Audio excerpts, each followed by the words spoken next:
그 방의 문이 열려 있었다. 윤옥자는 거실을 지나다 문득 발걸음을 멈췄다. 달빛만이 어둠을 가르는 깊은 밤이었다. 방금 들린 소리, 스르륵 하는 낯선 소음. 그녀의 귀에 또렷하게 들려왔다. 그리고 그 방의 문틈으로 비치는 가느다란 빛. 절대 열려 있어선 안 될 문이 열려 있었다. 아들의 방이었다. 아들이 세상을 떠난 지 한 달이 지났지만 그 방의 문은 늘 닫혀 있었다. 그렇게 정해놓았다. 아무도 자신조차도 들어가지 않기로. 들어갈 용기가 없었다. 윤옥자는 침을 삼키며 천천히 문가로 다가갔다. 심장이 빠르게 뛰었다. 손에 땀이 배었다. 문틈 사이로 보았다. 창문으로 스며드는 달빛 아래 누군가의 뒷모습. 누구야? 윤옥자의 목소리에 며느리는 흠칫 놀라며 돌아봤다. 달빛 아래 며느리의 얼굴이 드러났다. 눈은 붉게 부어 있었고 뺨에는 마른 눈물 자국이 선명했다. 손에는 아들이 결혼 전 늘 차고 다니던 시계를 쥐고 있었다. 그리고 메모지에는 10월 봄이라는 글자와 함께 달력 같은 것이 희미하게 적혀 있었다. 며느리는 시계를 가슴에 꼭 안은 채 눈물을 흘리고 있었다. 어머님. 며느리는 시계를 급히 제자리에 놓으려 했지만 손이 떨려 시계가 바닥에 떨어졌다. 둔탁한 소리와 함께 시계의 유리가 살짝 금이 갔다. 찰칵 하는 소리가 방 안의 정적을 갈랐다. 죄송합니다. 제가 고칠게요. 그녀는 황급히 시계를 집어들었다. 윤옥자는 문간에 서서 며느리를 물끄러미 바라봤다. 아들과 결혼한 후 2년간 이 집에 발걸음도 하지 않던 며느리였다. 그녀가 반대했기 때문이었다. 집안도 모르고 뿌리도 모르는 고아 여자는 안 된다며 결혼을 완강히 반대했고 아들은 그런 어머니를 뒤로하고 며느리와 결혼해서 따로 살았다. 결혼식에도 가지 않았다. 아들 내외가 찾아와도 거부했고 그 후 아들도 2년 동안 소식조차 없었다. 그러다 한 달 전 갑작스러운 교통사고로 아들을 잃었다. 그리고 3일 전 며느리가 갑자기 이 집 앞에 나타났다. 어머님 죄송합니다. 저 갈 곳이 없어요. 며칠만 여기 있어도 될까요? 작은 가방 하나만 들고 현관 앞에 서 있던 며느리의 창백한 얼굴이 떠올랐다. 윤옥자는 그때도 말없이 문을 열어주었다. 말이 필요했던가? 아니, 말을 잇지 못했다. 2년 전 아들이 엄마 나 결혼할래요라고 했을 때부터 모든 것이 잘못되어 버렸으니까. 이 방에 왜 들어온 거야? 윤옥자의 목소리는 차가웠다. 며느리는 고개를 깊이 숙였다. 그냥 보고 싶어서요. 잠을 못 자서 그 사람 냄새라도 맡고 싶었어요. 말은 그럴듯했다. 하지만 윤옥자의 눈에는 뭔가 수상해 보였다. 시계를 몰래 보고 있던 것, 그리고 뭔가 메모에 써 있었던 것. 무엇을 계획하고 있는 걸까? 이 방은 들어오지 말라고 했잖아. 며느리가 도착했을 때 윤옥자는 단 한 가지 규칙을 정했다. 옆방 손님방에 묵되 아들의 방만은 절대 들어가지 말 것. 그녀에게 이 방은 아들과의 마지막 연결고리였다. 아들의 채취 물건들, 기억들이 고스란히 담긴 공간. 낯선 사람. 그것도 자신이 아들과 멀어지게 한 원인이라고 여겼던 그 여자가 들어와 어지럽히는 것을 견딜 수 없었다. 그리고 더 깊은 이유가 있었다.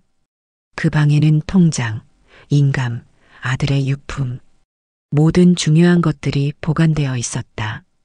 갑자기 나타난 며느리가 그것들을 노리는 건 아닐까? 죄송해요, 어머님. 다시는 안 그럴게요. 며느리는 시계를 원래 있던 책상 위에 조심스럽게 올려놓았다. 그리고 메모지를 구겨 주머니에 넣었다. 나가. 윤옥자의 단호한 한마디에 며느리는 고개를 숙인 채 방을 나갔다.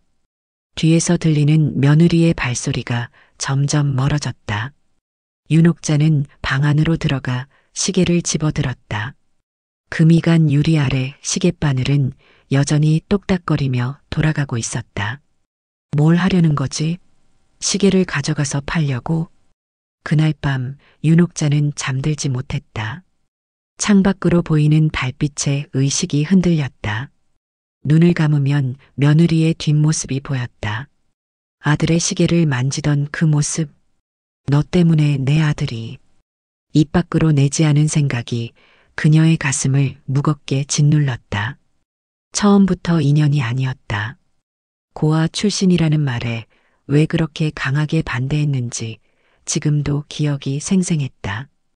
아들이 처가 사랑도 받으며 온전한 가정을 꾸렸으면 싶었는데, 뿌리 깊은 가족이 되기를 바랐는데, 다음 날 아침 윤옥자는 자신의 귀걸이가 사라진 것을 발견했다.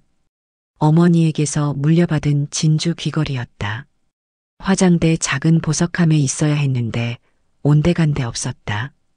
며느리는 평소처럼 조용히 아침을 준비하고 있었다. 청바지에 흰 티셔츠, 머리는 단정하게 묶고 손목에는 얇은 가죽 시계. 전에 없던 시계였다. 일하러 가요.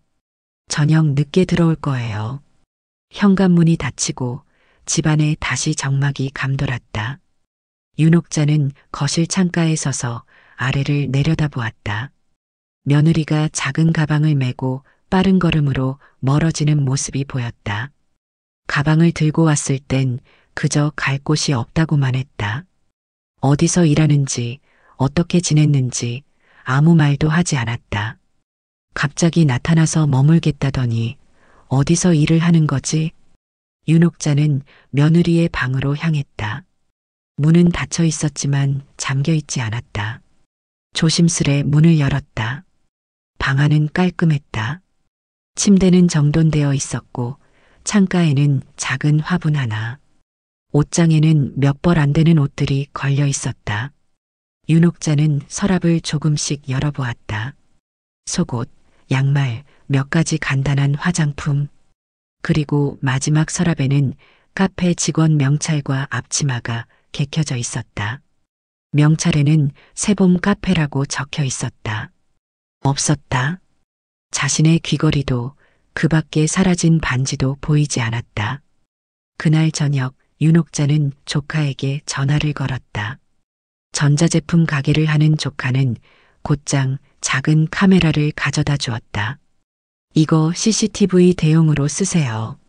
움직임 감지되면 알아서 녹화해요. 요즘 노인 대상 범죄가 많아서 조심하셔야 해요, 이모. 윤옥자는 거실 천장 모서리, 안방, 아들 방에 아무도 눈치채지 못할 곳에 카메라를 설치했다. 손가락이 떨렸지만 단호한 눈빛이었다. 그리고 기다렸다. 그날 밤도 며느리는 늦게 들어왔다. 윤옥자는 모른 척 TV를 보고 있었다. 다녀왔습니다. 며느리의 목소리가 현관에서 작게 울렸다. 윤옥자는 눈길도 주지 않았다. 대답 없는 침묵. 며느리는 이미 그런 반응에 익숙한 듯했다. 그렇게 사흘이 지났다. 윤옥자는 매일 밤 노트북으로 CCTV 영상을 확인했다. 며느리는 매일 아침 7시 30분에 나가서 밤 11시가 넘어서야 돌아왔다. 하지만 다른 이상한 점은 발견되지 않았다. 넷째 날 아침 윤옥자는 또 다른 물건이 사라진 것을 발견했다. 침실 서랍에 보관해 두었던 금팔찌였다. 윤옥자의 손이 떨렸다. 그 팔찌는 남편이 그녀의 50번째 생일에 선물한 것이었다. 귀중한 물건이 하나둘 사라지는 것이 며느리 때문일지도 모른다는 의심이 점점 더 커져갔다. 노트북을 켰다. 저장된 어젯밤 영상을 재생했다. 화면 속에서 며느리는 평소처럼 11시 반에 돌아왔다. 조용히 신발을 벗고 부엌에서 물을 마신 뒤 자신의 방으로 들어갔다. 특별한 점은 없었다. 새벽 1시 13분. 어둠 속에서 며느리가 방에서 나와 아들의 방 앞에 서 있었다. 그리고 이번에는 방에 들어가지 않고 문 앞에 앉아 무릎을 껴안은 채 한참을 그대로 있었다. 손에는 작은 물건을 쥐고 있는 듯 했다. 그것이 무엇인지는 분간할 수 없었다. 아들의 방 앞에서 그렇게 조용히 앉아 있다가 다시 자신의 방으로 돌아갔다. 이상하네. 윤옥자는 다시 영상을 되돌려 보았다. 이번에는 더 빠르게 재생했다. 11시 반에 들어온 며느리, 새벽 1시의 모습, 그리고 새벽 3시 42분. 윤옥자의 눈이 커졌다. 화면 속에서 현관문이 조용히 열렸다. 하지만 아무도 들어오지 않는 듯했다.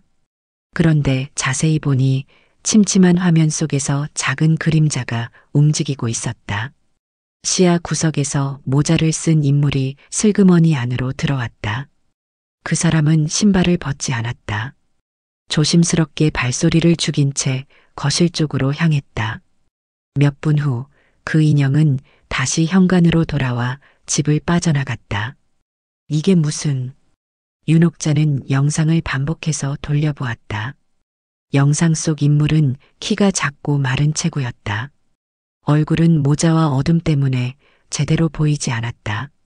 하지만 분명히 며느리는 아니었다. 그 시간 며느리는 자신의 방에 있었으니까. 그럼 누구지? 손이 떨리기 시작했다. 집에 도둑이 들었다. 그것도 며느리가 아닌 다른 누군가. 지금 그녀가 찾는 물건들은 모두 그 도둑이 가져간 것일까? 그렇다면 며느리를 의심한 것도 오해일까? 아니다. 그럴 리가 없다. 며느리가 아들의 방에서 몰래 시계를 만지던 모습, 새로 생긴 손목시계, 그리고 아무도 모르게 일을 한다는 것. 모든 것이 수상했다. 누군가 공범일지도 모르지. 그래, 분명 그럴 거야. 윤옥자는 결심했다. 며느리의 직장을 찾아가 봐야겠다고. 그녀가 정말 새봄 카페에서 일하는지, 그곳에서 무슨 일을 꾸미고 있는지 직접 확인해야 했다. 이제 두고 보자. 그녀는 창밖의 어둠을 바라보며 주먹을 꼭 쥐었다. 세상에 공짜는 없다. 갑자기 나타나 도움을 청한 며느리에게 숨겨진 의도가 있다면 반드시 밝혀낼 것이다. 아들을 지키지 못했지만 적어도 아들이 남긴 것들은 지켜야 했다. 카메라가 모든 걸 말해줄 것이다. 며느리가 진짜 도둑이라면 이제 증거를 잡을 수 있을 것이다. 다음 날 아침 윤옥자는 식탁에 앉아 커피를 마시며 며느리를 유심히 지켜보았다. 며느리는 평소처럼 조용히 아침을 준비하고 있었다. 토스트와 계란 프라이. 단순하지만 정갈한 아침 식사였다. 며느리의 손목에 찬 새 시계가 아침 햇살에 반짝였다. 5번째 아침이었다. 함께 지내는 동안 며느리는 항상 이렇게 침묵 속에서 집안일을 했다. 마치 투명 인간처럼 존재감은 이때 소리는 없었다. 그저 다녀왔습니다. 다녀오겠습니다라는 짧은 인사만 나눌 뿐이었다. 어디서 일하니? 갑작스러운 질문에 며느리는 잠시 손을 멈췄다. 등 뒤로 윤옥자의 날카로운 시선이 느껴졌다. 새봄 카페요. 지하철역 3번 출구 앞에 있어요. 많이 바쁘니? 네. 저녁 시간에 손님이 많아서요. 윤옥자는 며느리의 등 뒤에서 그녀의 작은 떨림을 놓치지 않았다. 질문이 불편한 모양이었다. 그 시계, 새 거니? 며느리의 손이 멈칫했다. 그녀는 무의식적으로 손목시계를 만졌다. 네. 일할 때 시간 확인하려고요. 작은 거지만 월급 받아서 샀어요. 대화는 그것으로 끝났다. 윤옥자는 더 이상 질문하지 않았고 며느리도 말을 이어가지 않았다. 공간을 채운 것은 오직 거실의 시계 초침 소리뿐이었다. 똑딱 똑딱. 식사를 마치고 며느리가 출근한 후 윤옥자는 서둘러 옷을 갈아입고 새봄 카페를 찾아갔다. 카페는 작고 아담했다. 큰 길에서 살짝 비켜난 곳에 있어 지나가다 스치듯 볼 수 있는 가게였다. 분홍 간판이 달린 모퉁이 건물, 유리창 너머로 분홍색 앞치마를 입은 며느리가 카운터에서 일하는 모습이 보였다. 윤옥자는 카페에 들어가지 않았다. 길 건너편 벤치에 앉아 카페를 지켜보았다. 봄볕은 따스했지만 윤옥자의 눈빛은 차가웠다. 며느리는 손님들에게 음료를 내어주고 테이블을 닦고 카운터를 정리했다. 특별할 것 없는 일상적인 모습이었다. 정말 일은 하는구나. 며느리가 어떤 사람인지 자세히 알 수 없었지만 적어도 거짓말은 아니었다. 새봄 카페에서 정말 일하고 있었다. 하지만 이것만으로는 충분하지 않았다. 진주 귀걸이, 금팔찌, 그리고 도둑의 정체는 아직 미스터리였다. 오후 2시쯤 윤옥자는 카페를 떠나 집으로 돌아왔다. 현관문을 열고 들어서자 익숙한 정적이 그녀를 맞이했다. 그런데 무언가 달랐다. 주방 싱크대 위에 있어야 할 유리잔 하나가 사라져 있었다. 윤옥자는 정확히 기억했다. 아침에 커피를 마신 후 그 잔을 씻어서 싱크대 위에 올려두었는데 심장이 빠르게 뛰기 시작했다. 누군가 다녀간 것이다. 그녀는 거실, 안방을 급히 둘러보았다. 눈에 띄는 변화는 없었다. 하지만 뭔가 이상한 느낌이 들었다. 마치 누군가가 자신의 공간을 살짝 건드려 놓은 듯한. 그녀는 서랍을 열어보았다. 양말, 스카프, 속옷들이 가지런히 놓여 있었다. 그리고 보석함. 떨리는 손으로 보석함을 열었다. 어머니에게서 물려받은 진주 목걸이가 사라져 있었다. 또 윤옥자는 긴장한 채 노트북을 켰다. 오늘 오전의 영상을 확인했다. 자신이 집을 나선 지 30분 후 현관문이 열렸다. 그리고 어젯밤 본 그 인물이 다시 등장했다. 모자와 선글라스를 쓴 채 조심스럽게 집 안으로 들어왔다. 이번에는 주방으로 향했다. 싱크대 위에 유리잔을 손에 들었다가 다시 내려놓았다. 그리고 안방으로 향했다. 서랍을 하나씩 열어보는 모습까지 화면에 잡혔다. 그리고 보석함을 발견하자 목걸이를 꺼내 주머니에 넣었다. 도둑이 있었구나. 윤옥자의 손이 떨려왔다. 그런데 어떻게 이 집의 비밀번호를 알고 있지? 누가 아무 제약 없이 들어올 수 있단 말인가? 카메라를 들여다보던 그녀의 눈이 갑자기 커졌다. 방금 영상 속에서 그 사람의 손목. 무언가 익숙한 것이 반짝였다. 천천히 영상을 되돌려 보았다. 저건 모자를 쓴 인물의 왼손 손목에는 반짝이는 팔찌가 있었다. 자신이 잃어버린 금팔찌였다. 그것도 모자랑 그 팔찌를 동시에. 그 순간 윤옥자의 머릿속에 번개가 쳤다. 혹시 그녀의 머릿속에 어렴풋한 기억이 떠올랐다. 예전에 만났던 누군가, 키가 작고 마른 여자, 그리고 물건에 대한 탐욕스러운 눈빛. 하지만 확실하지 않았다. 얼굴이 보이지 않았으니까. 저녁이 되어 며느리가 돌아왔을 때 윤옥자는 소파에 앉아 그녀를 기다리고 있었다. 노트북을 무릎 위에 올려두고 다녀왔습니다. 이리 좀 와볼래? 며느리는 조심스럽게 거실로 들어왔다. 윤옥자가 노트북을 가리켰다. 우리 집에 도둑이 들었어. 며느리의 얼굴이 하얗게 변했다. 네. 내가 없을 때 누가 들어와서 물건을 가져갔어. 카메라를 설치해 놨거든. 윤옥자는 영상을 보여주었다. 며느리는 화면을 집중해서 보았다. 모자를 쓴 인물이 들어와 목걸이를 훔치는 장면까지. 이게 누구죠? 윤옥자는 고개를 저었다. 모르겠어. 얼굴이 보이지 않잖아. 이 순간 그녀는 잘 관찰하고 있었다. 며느리의 표정, 눈의 움직임, 손짓 하나까지. 그녀가 알고 있는 게 있다면 지금 티가 날 것이다. 며느리는 화면을 쳐다보며 입술을 깨물었다. 그런데 이 사람 비밀번호를 어떻게 알고 있는 거죠? 바로 그거였다. 윤옥자도 그게 가장 의문이었다. 아들이 살아있을 때도 이 집 비밀번호는 가족만 알고 있었다. 자신과 아들, 그리고 며느리. 혹시 예전에 이 집 비밀번호를 아는 사람이 또 있었나요? 윤옥자는 잠시 생각에 잠겼다. 아, 내 여동생이 알고 있었지. 몇 년 전 여동생이 잠시 이 집에 머물렀을 때 비밀번호를 알려줬었다. 아들이 죽고 난 후에는 일부러 아들이 쓰던 숫자로 비밀번호를 바꿨다. 아들의 생일이었다. 하지만 생각해보니 여동생에게 얼마 전에 아들 생일로 바꾸려고 한다고 말한 적이 있었다. 너무나 뻔한 조합이었고 여동생은 당연히 조카의 생일을 알고 있었다. 그래서 알고 있었구나. 여동생이요? 응. 근데 그 애는 멀리 살아. 여기 올 일이 없어. 며느리의 표정이 미묘하게 변했다.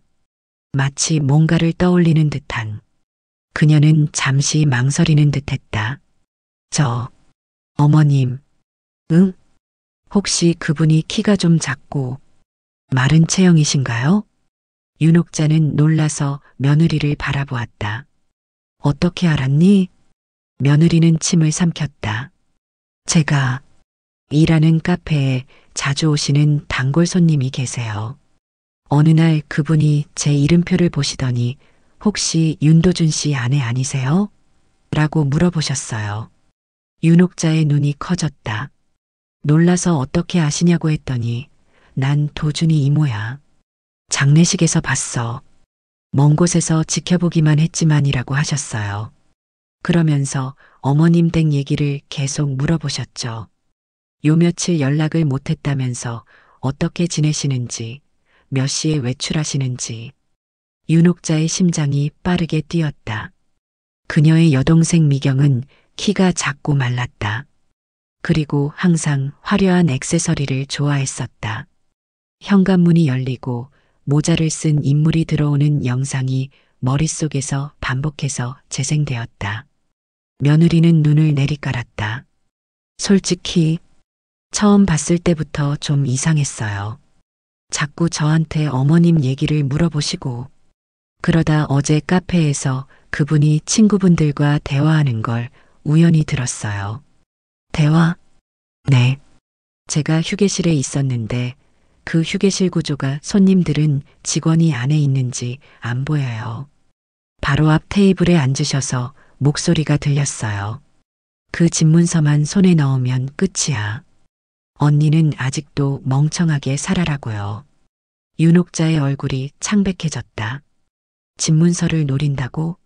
갑자기 그녀의 머릿속에 수많은 생각이 스쳐 지나갔다. 이 집은 아들 명의로 되어 있었다. 아들이 죽고 난 후에는 법적으로는 배우자인 며느리에게 상속권이 있었다. 하지만 아직 정리되지 않은 상태였다. 그리고 생각해보니 딸이 없는 그녀로서는 여동생이 가장 가까운 혈육이었다. 만약 며느리가 없었다면 그 다음 상속자는 미경이 될 수도 있었다.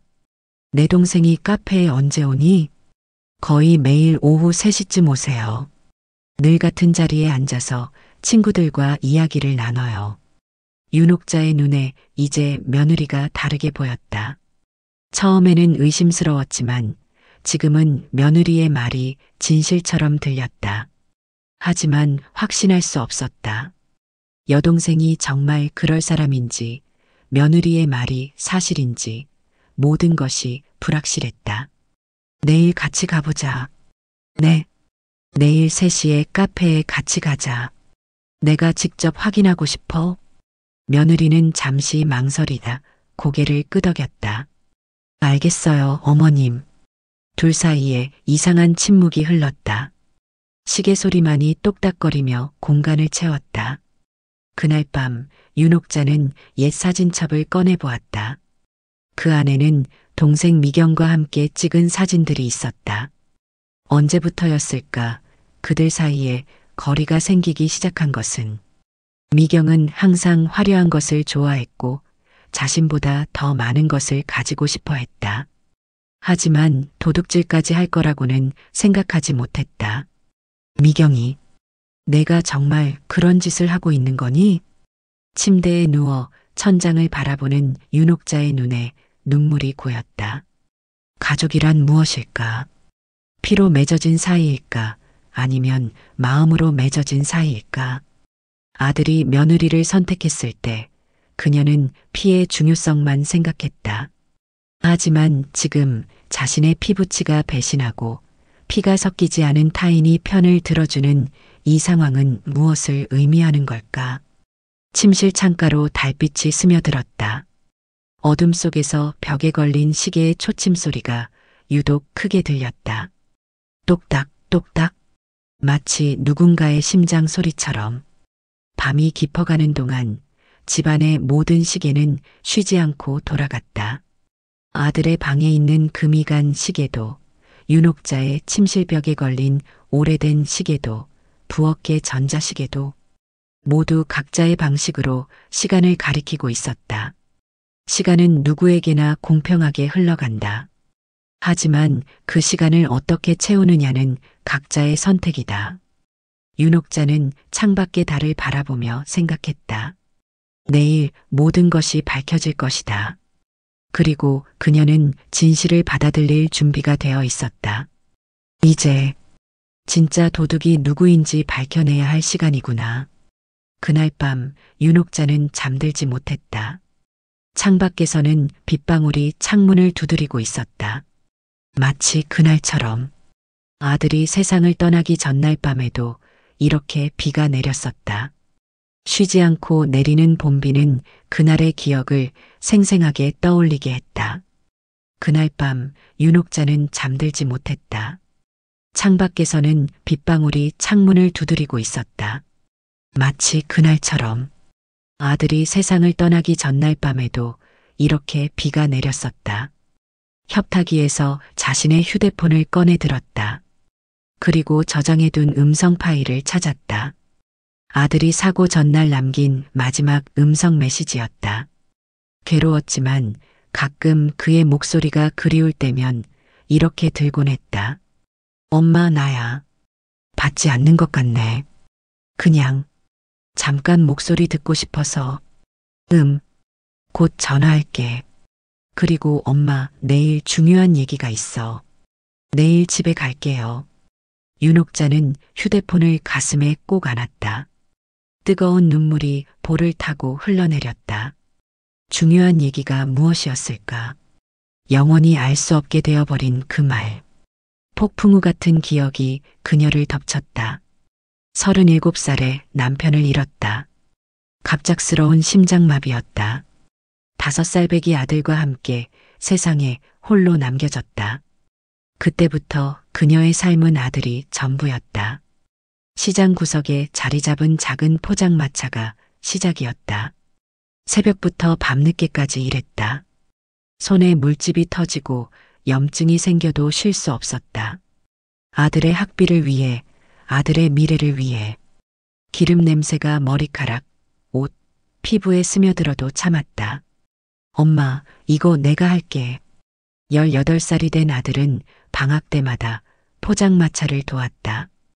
키가 훌쩍 커서 좁은 가판대에서 움직이기 불편했지만 든든한 아들은 항상 웃으며 어머니의 손을 대신했다. 뜨거운 기름이 튀어도 미소를 잃지 않았다. 공부해야지. 엄마가 할 수 있어. 엄마도 쉬어야지. 내가 뭐라도 돕고 싶어. 그렇게 아들은 자랐다. 자신을 위해 모든 것을 희생한 어머니의 마음을 알고 있었다. 그리고 대학에 들어갔을 때 윤옥자는 처음으로 펑펑 울었다. 기쁨의 눈물이었다. 자신의 모든 걸 바쳐 키운 아들이 원하는 미래를 향해 한 걸음 내딛는 순간이었으니까. 엄마, 나 합격했어. 내가 가고 싶었던 대학이야. 그래. 너는 할 수 있어. 엄마가 늘 믿었어. 아들의 얼굴은 햇살처럼 빛났다. 그 미소를 위해 모든 고생이 값진 것이었다. 포장마차 앞에서 합격 통지서를 들고 찾아온 아들을 안았던 그날의 따스함이 지금도 가슴에 남아 있었다. 대학 4학년, 그러니까 3년 전이었다. 아들이 처음으로 여자친구를 집에 데려왔다. 엄마, 이쪽은 이현 씨예요. 우리 학교 후배인데 많이 도와주고 있어요. 그때 처음 본 며느리는 조용하고 단정했다. 머리카락은 단발의 앞머리가 있었고 미소는 수줍었다. 윤옥자는 처음엔 그저 아들의 여자친구라고만 생각했다. 하지만 점점 자주 집에 오기 시작했고 두 사람의 관계가 특별하다는 것을 눈치챌 수 있었다. 엄마, 나 결혼할래요. 어느 날 갑자기 아들이 그 말을 꺼냈을 때 윤옥자는 당황했다. 뭐라고? 너 아직 일자리도 제대로 잡지 못했는데. 회사 합격했어요. 다음 달부터 시작해요. 그리고 이연희하고 진지하게 생각하고 있어요. 그때 윤옥자가 물었다. 그의 집안은 어때? 부모님은 뭐 하시니? 아들의 표정이 굳어졌다. 이연희는 고아예요. 어릴 때 양부모님께 입양됐는데 대학 때 돌아가셨대요. 지금은 혼자 살고 있어요. 그 말을 들은 순간 윤옥자의 가슴에 차가운 기운이 감돌았다. 안 돼. 집안도 모르고 뿌리도 모르는 여자랑은 안 된다. 그날 이후로 아들과 크게 다퉜다. 윤옥자는 완강히 반대했다. 뿌리를 알 수 없는 사람과 가족이 될 수 없다고. 자신이 그토록 지켜온 가족의 가치를 아들이 이해하지 못하는 것 같아 서운했다. 엄마, 내가 그 사람 믿어. 나중에 엄마가 미안해하지 않게 해줄게. 이연희가 누구의 피를 받았는지보다 어떤 사람인지가 중요해요. 그 애는 정말 착하고 진실한 사람이에요. 아들의 애원에도 불구하고 윤옥자는 계속 반대했다. 그리고 결국 아들은 엄마의 반대에도 불구하고 결혼했다. 윤옥자는 결혼식에 가지 않았다. 한 번도 보지 못한 결혼식 사진. 며느리의 방에서 본 그 사진에는 행복하게 웃고 있는 아들과 수줍게 미소 짓는 며느리만 있었다. 그리고 2년간 아들과 연락이 끊겼다. 그러다 한 달 전 갑작스러운 교통사고로 아들을 잃었다. 윤옥자는 서랍에서 오래된 사진첩을 꺼냈다. 그 안에는 아들의 성장 과정이 차곡차곡 담겨 있었다. 첫돌, 초등학교 입학식, 중학교 졸업식, 대학교 합격 순간. 그리고 마지막 페이지에는 장례식 후 며느리가 전해준 작은 종이 한 장이 고이 보관되어 있었다. 손 떨리는 손으로 종이를 펼쳤다. 아들이 마지막으로 가지고 있던 메모였다. 엄마에게 이연희를 소개시켜 드려야겠다. 오해하시는 것 같아. 이연희가 얼마나 착한 애인지, 엄마를 얼마나 생각하는지 알게 되면 분명 받아들이실 거야. 이번 주말에 꼭 찾아가야지. 윤옥자는 메모를 가슴에 안았다. 펑펑 쏟아지는 눈물을 멈출 수 없었다. 내가 어떻게 그럴 수 있었을까? 그리고 문득 아들과 나눈 마지막 통화가 떠올랐다. 사고 일주일 전날이었다. 엄마. 나야. 왜? 무슨 일이야? 목소리는 딱딱했다. 그때도 화가 나 있었으니까. 그냥 엄마 생각났어. 괜히 뜬금없지? 그래. 뜬금없다. 엄마. 나중에 오해하지 말았으면 해. 오해는 무슨 오해야. 내가 나를 오해했지. 난 끝까지 너 잘 되라고. 아냐, 엄마. 난 다 알아. 근데 그 사람은 나보다 엄마를 더 걱정했어. 그 말을 듣는 순간 뭔가 걸리는 느낌이 있었지만 그녀는 그걸 무시했다. 엄마, 만약에 내가 없어지면. 뭐? 갑자기 왜 그래? 그 애 너무 혼자 두지 마. 제발. 됐어. 그만 말해. 듣기 싫다. 윤옥자는 그렇게 말을 끊었다. 그리고 통화도 끊어버렸다. 그게 아들과 나눈 마지막 대화였다. 일주일 후 봄비 속에서 아들은 교통사고로 세상을 떠났다. 순식간에 모든 것이 끝나버렸다. 아들의 영정사진 앞에서 윤옥자는 아무것도 느낄 수 없었다. 그저 공허함 뿐이었다. 슬픔이 찾아온 것은 며칠 뒤였다.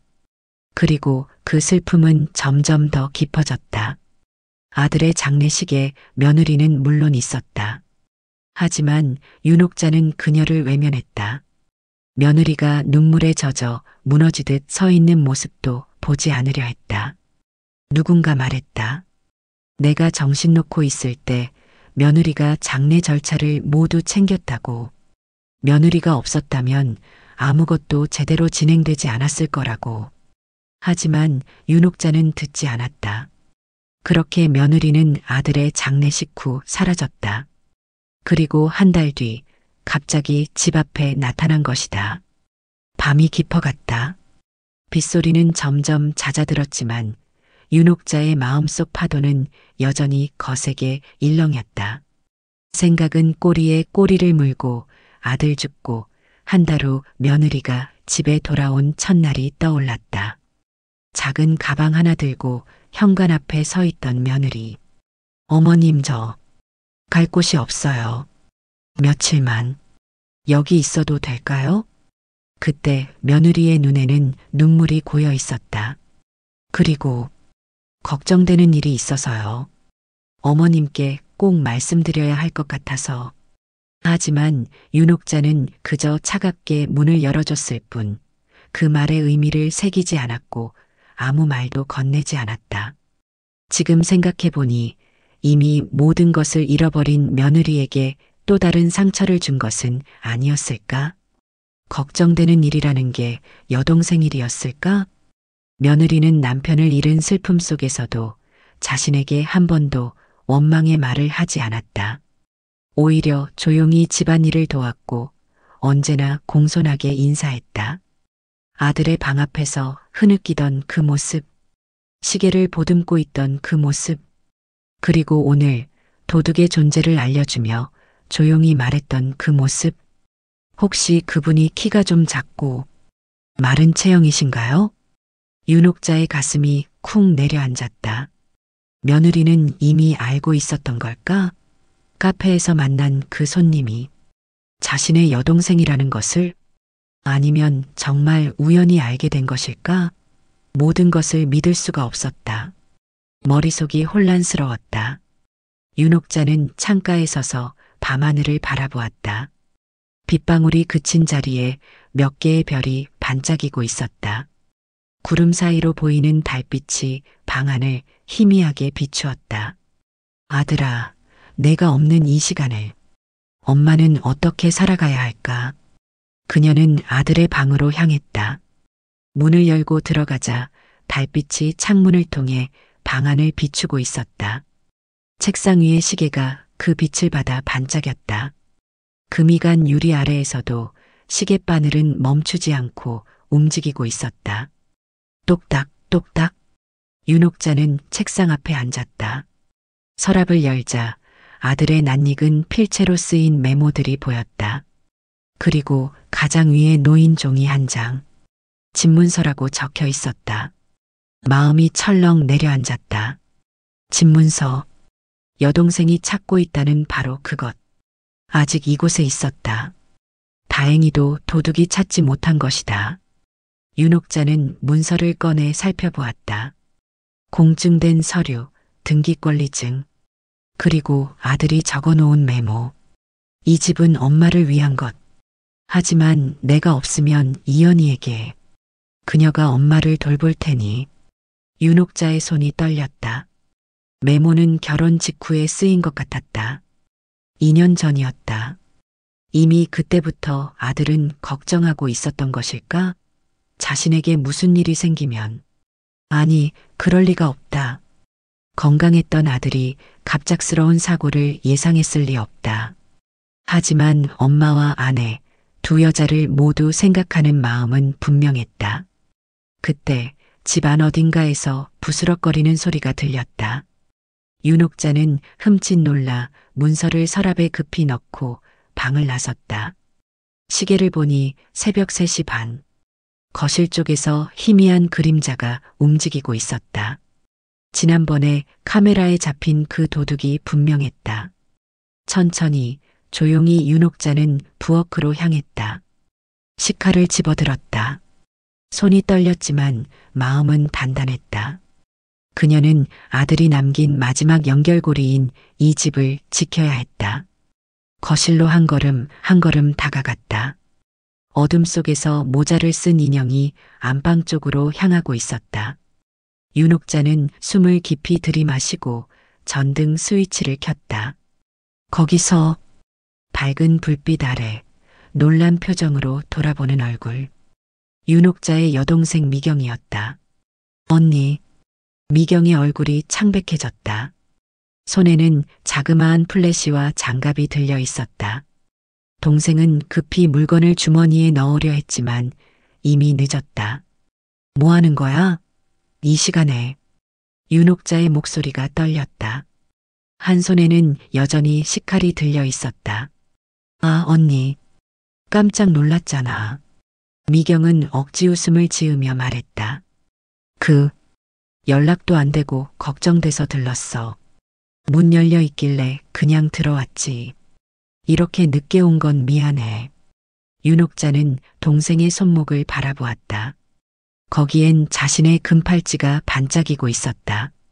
방금 전까지만 해도 의심일 뿐이었는데 이제는 확신이 되었다. 그 팔찌 내 거잖아. 미경의 눈이 흔들렸다. 그녀는 팔찌를 재빨리 소매 속으로 감추려 했다. 아, 이거 비슷한 거 아닐까? 나도 언젠가 이런 거 샀던 것 같은데. 윤옥자는 천천히 불을 켰다.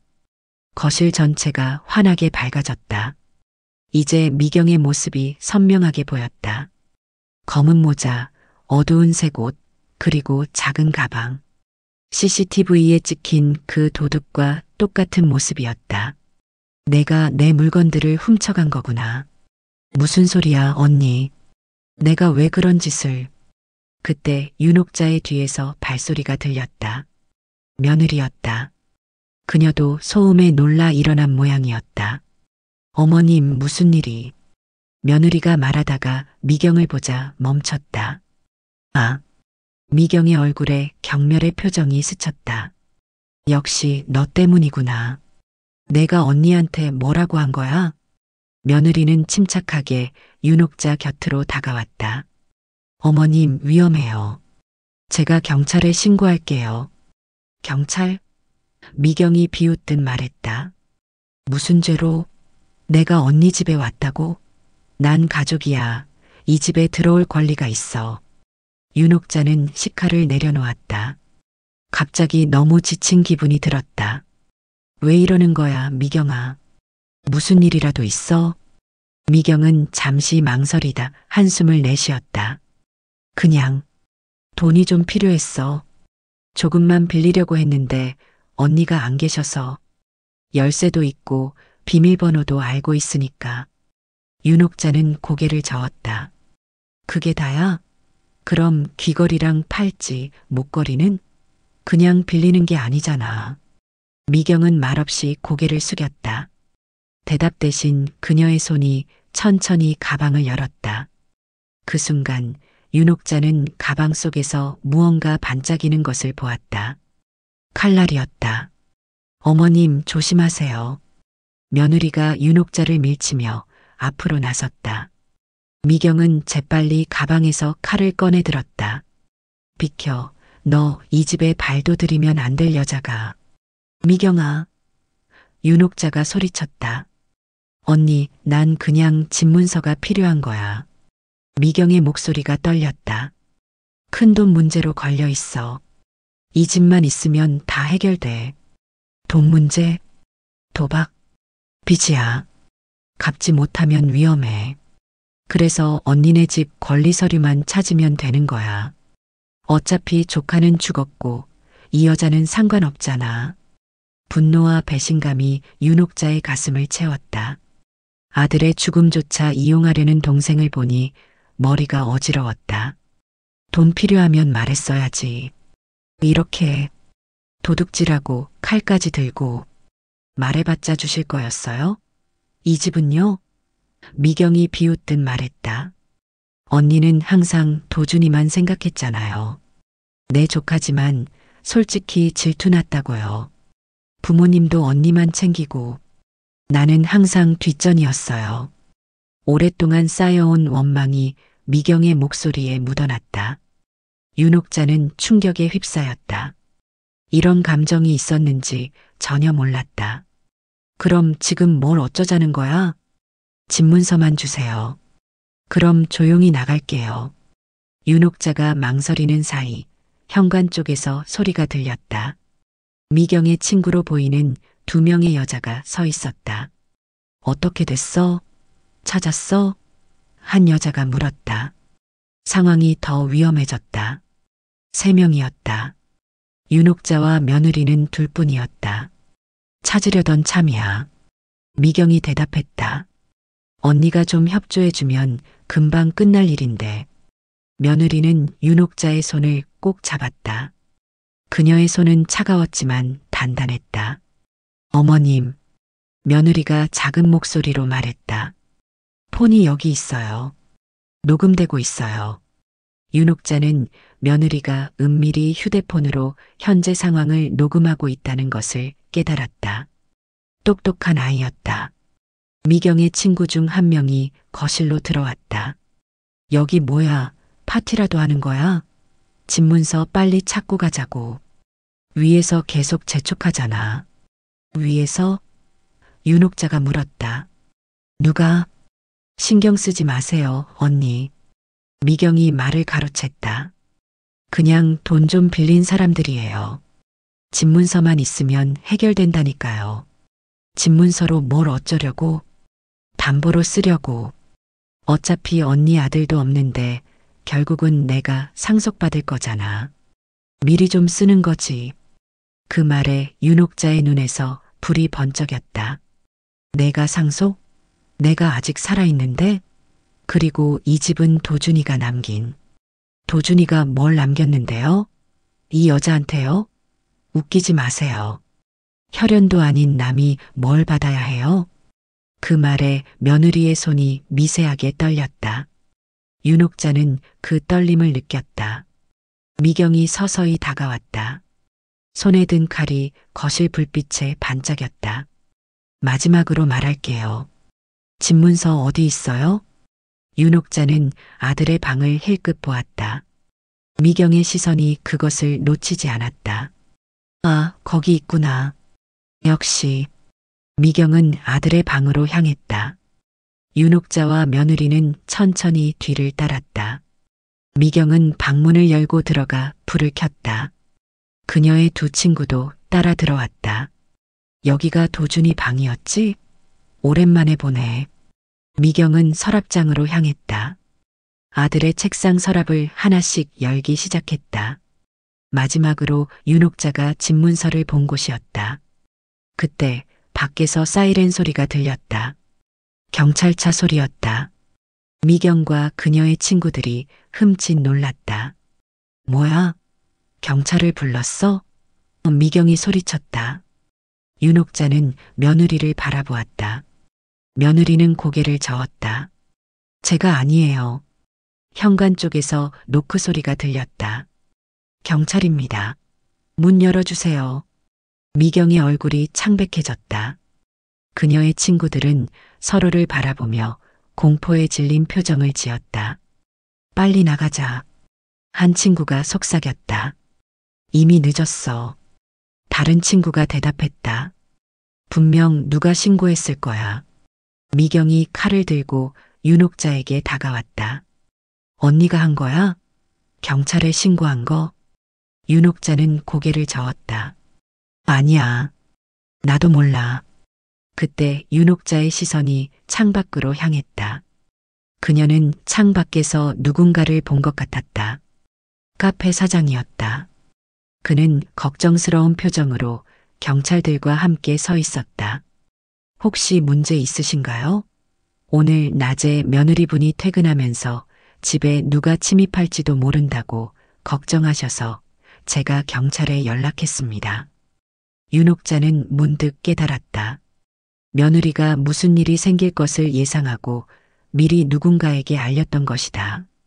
미경의 얼굴이 분노로 일그러졌다. 너 때문이었어. 그녀는 칼을 들고 며느리를 향해 달려들었다. 윤옥자는 반사적으로 며느리 앞을 막아섰다. 안 돼. 칼이 윤옥자의 팔을 스쳤다.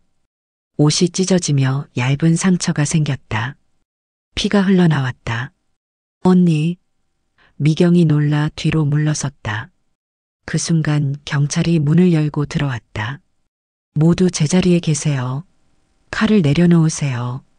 미경은 경찰을 보자 칼을 떨어뜨렸다. 그녀의 친구들도 저항 없이 두 손을 들었다. 윤옥자는 천천히 바닥에 주저앉았다. 상처는 깊지 않았지만 심장이 너무 빠르게 뛰었다. 며느리가 재빨리 그녀 곁으로 다가와 상처를 확인했다. 어머님 괜찮으세요? 구급차를 불러야 해요. 괜찮아. 윤옥자가 숨을 고르며 말했다. 그냥 긁힌 거야. 경찰들은 미경과 그녀의 친구들을 체포했다.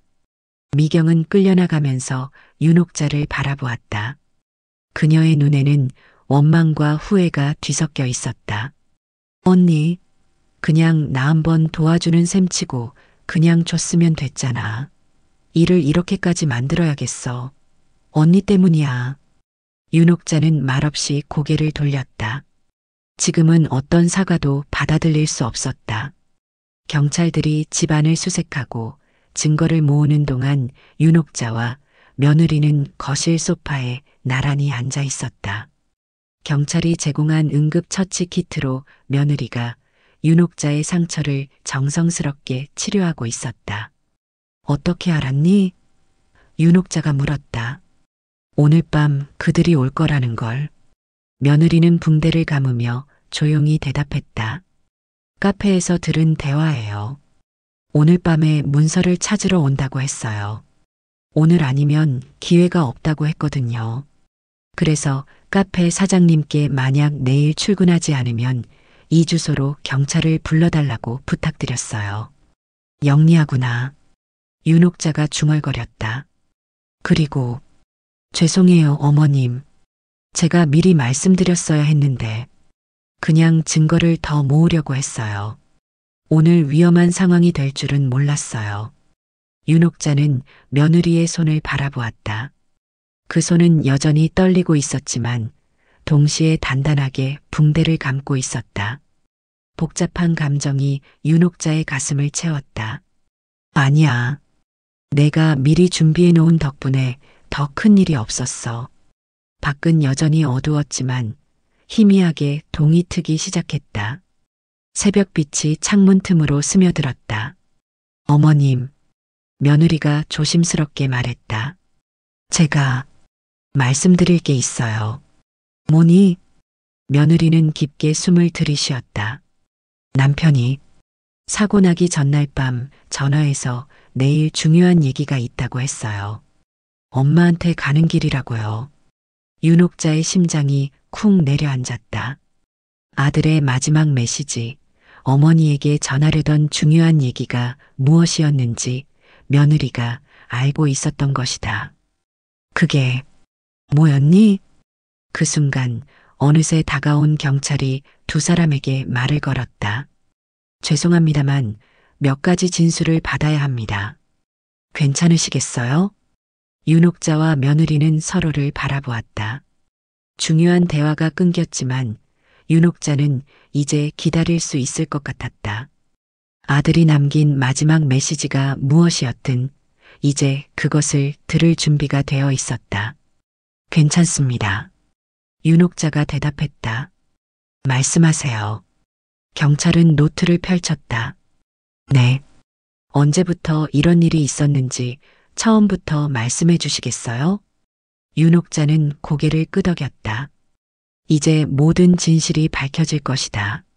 시계의 초침이 계속해서 움직이는 것처럼 멈출 수 없는 진실도 곧 모습을 드러낼 것이다.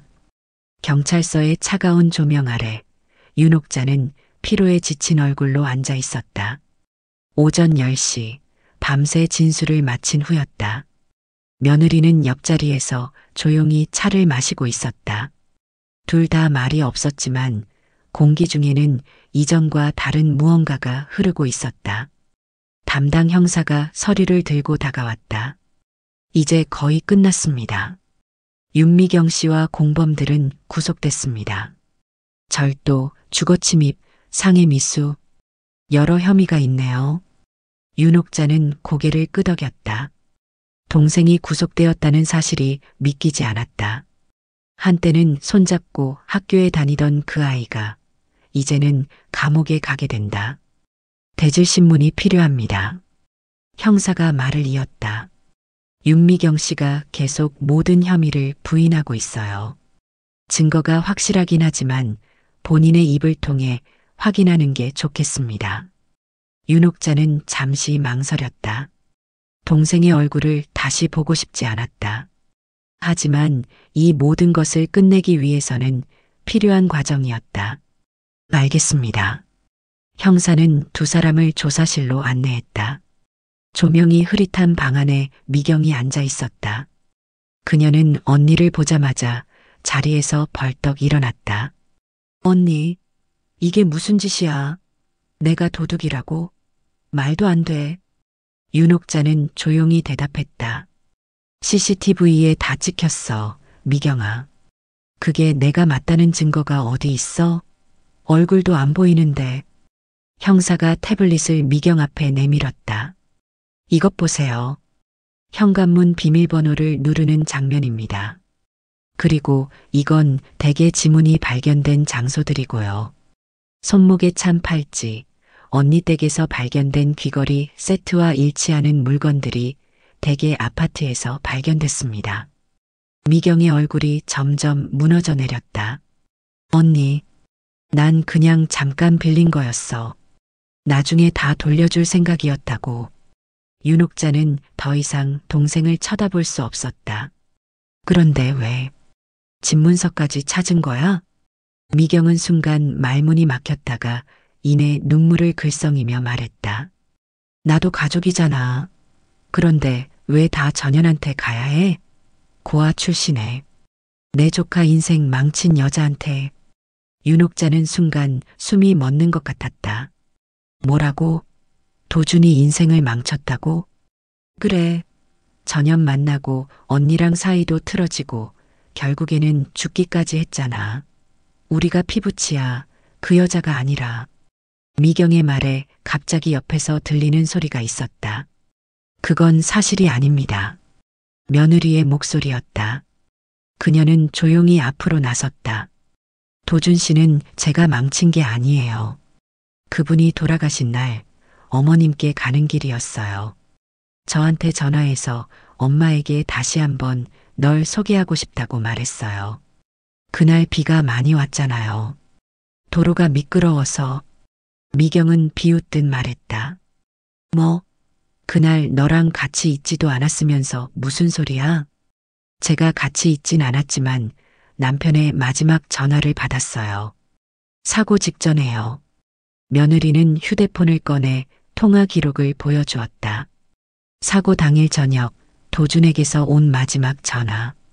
저한테 엄마 집에 가고 있다. 우리 관계 인정받을 수 있게 좋은 소식 전해줄게라고 말했어요. 그리고 마지막으로 들은 건 타이어가 미끄러지는 소리였어요. 말을 잇지 못하고 며느리의 눈에서 눈물이 흘러내렸다. 윤옥자의 심장이 아프게 조여왔다. 그날 밤 아들이 엄마에게 가던 길이었다니. 미경은 계속 비웃음을 띤 채 말했다. 그래서 뭐? 그게 내가 언니 집문서를 노리지 않는다는 증거가 돼? 전 그런 거 바라지 않아요. 제게는 이미 충분해요. 며느리는 가방에서 봉투 하나를 꺼냈다. 이건 도준 씨가 사망하기 전 저희 둘이 함께 모아둔 저축 증서예요. 제 명의로 되어 있고 생활하기에 충분한 금액입니다. 저는 돈이 필요 없었어요. 윤옥자는 봉투를 받아 열어보았다. 상당한 금액의 적금 증서였다. 아들과 며느리가 함께 모은 돈이었다. 순간 미경의 얼굴이 굳어졌다.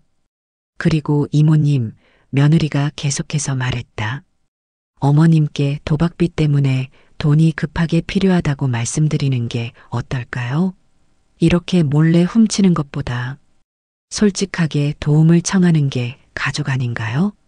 미경의 얼굴이 창백해졌다. 윤옥자는 놀란 눈으로 동생을 바라보았다. 미경아, 도박이라니? 미경의 얼굴이 완전히 무너졌다. 그녀는 손으로 얼굴을 가렸다. 난 그냥. 형사가 중간에 끼어들었다.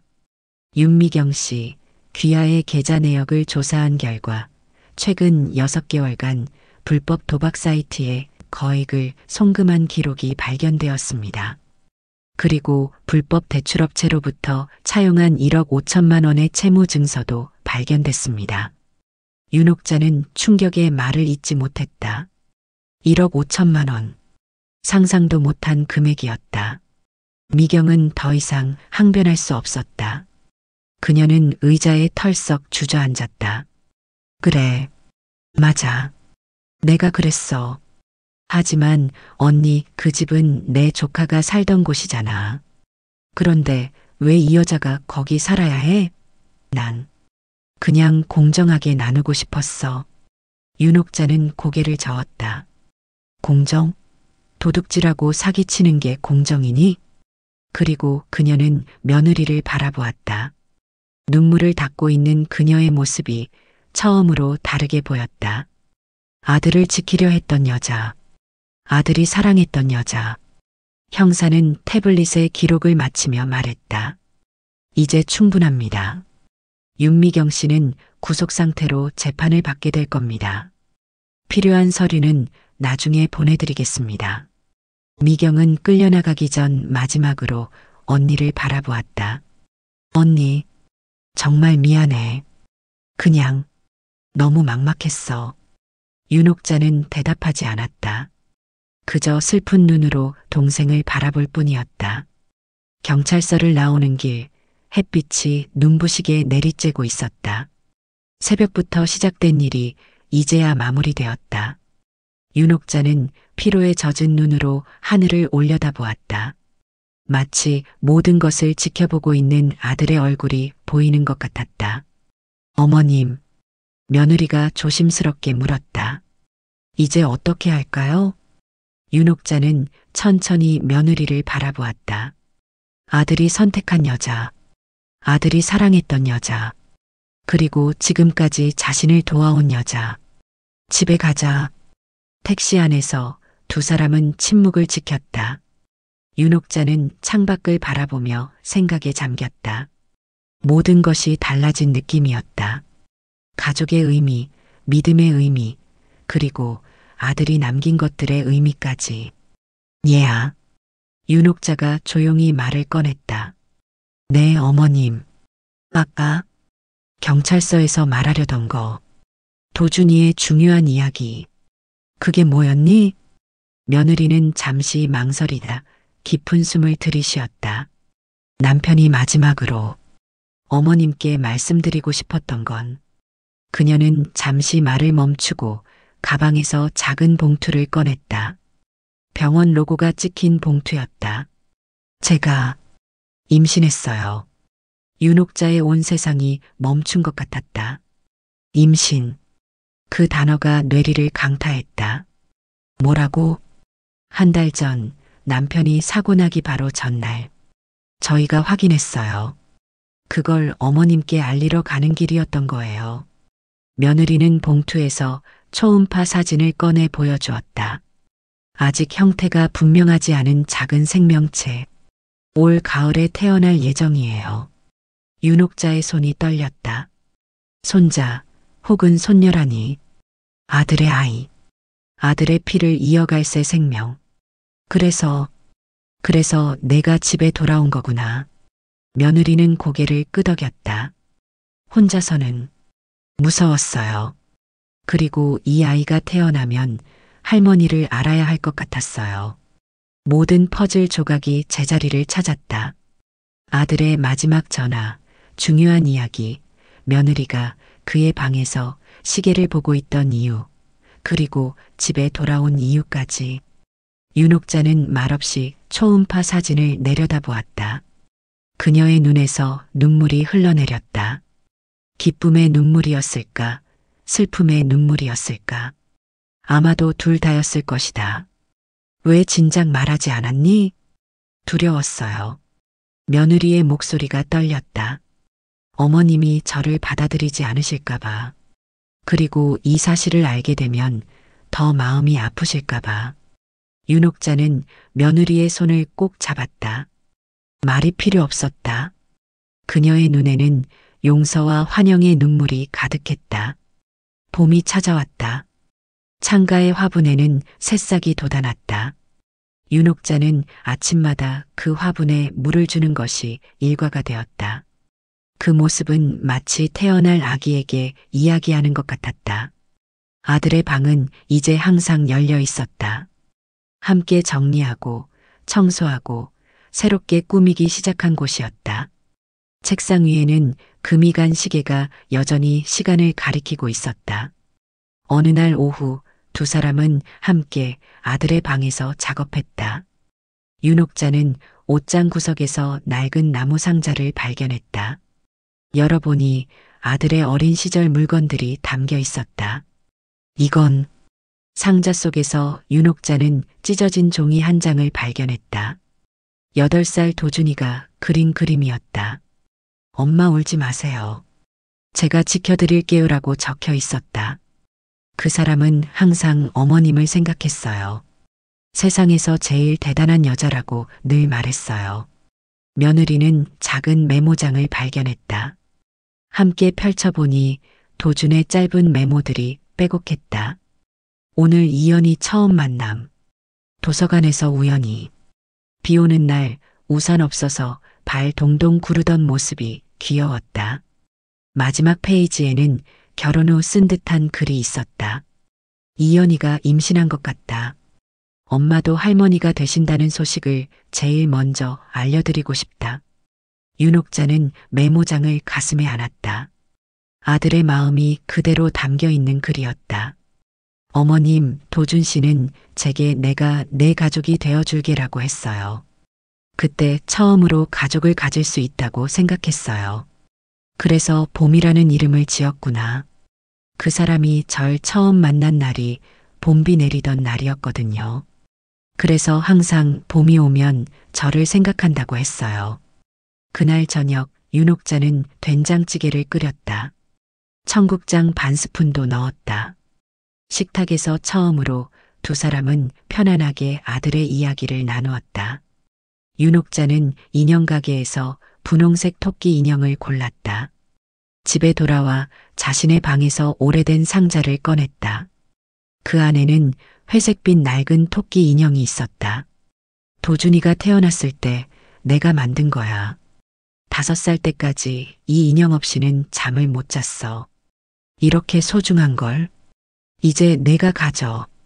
아니, 봄이에게 주렴. 이건 내가 봄이에게 주는 첫 선물이야. 며느리의 눈에 눈물이 고였다. 윤옥자는 그녀의 어깨를 감쌌다.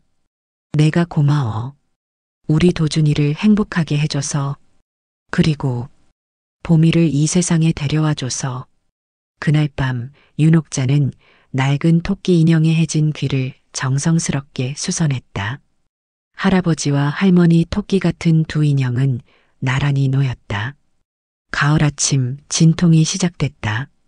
병원에 도착해 분만실로 들어가기 전 며느리가 윤옥자의 손을 꼭 잡았다. 어머님, 같이 있어 주실래요? 물론이지. 끝까지 함께 할게. 첫 울음소리가 들렸다. 축하합니다. 건강한 여자아이예요. 윤옥자는 천천히 다가가 손녀의 작은 얼굴을 바라보았다. 아들의 눈을 닮은 그 아이를 조심스럽게 안았다. 봄아, 할머니란다. 아기는 울음을 그치고 눈을 살짝 떴다. 그 순간만큼은 할머니를 바라보는 것 같았다. 어머님, 오늘 봄이가 태어난 시간이 오전 10시 35분이에요. 도준 씨가 세상을 떠난 시간과 정확히 같아요. 윤옥자의 심장이 빠르게 뛰었다. 자고 있는 아기의 평화로운 얼굴에서 아들의 모습이 겹쳐 보였다. 시계의 초침은 계속해서 움직였다. 금이 갔어도 멈추지 않고 인생도 그런 것이리라. 상처를 입어도 금이 가도 계속해서 앞으로 나아가는 것. 그리고 때로는 잃어버린 것들이 다른 형태로 다시 돌아오는 것. 시계는 멈췄지만 봄은 다시 온다. 윤옥자는 봄이의 작은 손을 잡으며 속삭였다. 내가 떠난 자리에 내가 다시 왔구나. 아들아, 오늘 이야기가 마음에 드셨다면 좋아요와 구독, 알람 설정 잊지 마세요. 여러분의 따뜻한 댓글 하나가 정말 큰 힘이 됩니다.